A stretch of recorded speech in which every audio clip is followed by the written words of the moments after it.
আপুনি আমাৰ কথা চিন্তা কৰিব নালাগে। দেশৰ স্বাৰ্থৰ বাবে আপুনি এতিয়াই ইয়াৰ পৰা পলাই যাওক। ঐ ছোৱালী, গদাপানী ক'ত আছে তই নকওঁ কিয়? নকওঁ। তহঁতৰ অত্যাচাৰত এই জয়মতীৰ প্ৰাণ গ'লেও বংশৰ সন্ধান মই কেতিয়াও নিদিম।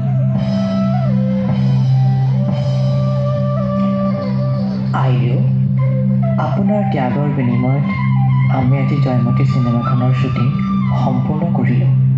আমি আপোনাৰ ওচৰত চিৰকৃতজ্ঞ।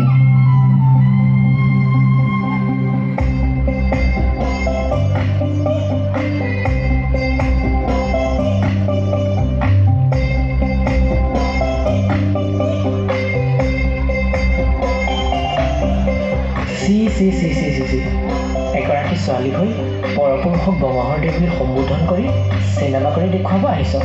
আজিৰ পৰা তই বৰ ঘৰত প্ৰৱেশ কৰিব নোৱাৰ।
তাই যদি ছোৱালী হ'ল পৰপুৰুষক বঙহৰ দেৱী সম্বোধন কৰিছে, অভিনয় কৰিছে, তাই আমাৰ সমাজলৈ কলংক সানি আনিছে।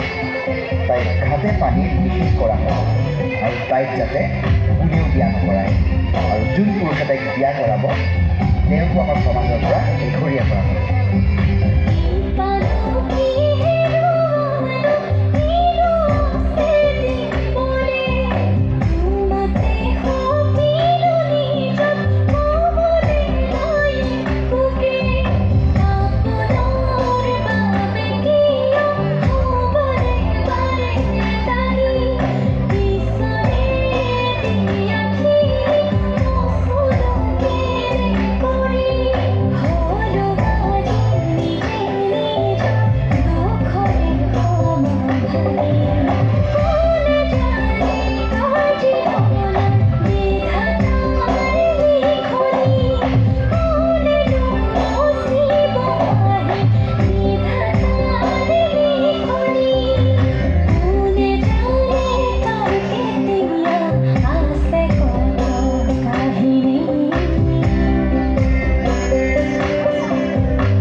অসমৰ প্ৰথমগৰাকী নাৰী অভিনেত্ৰী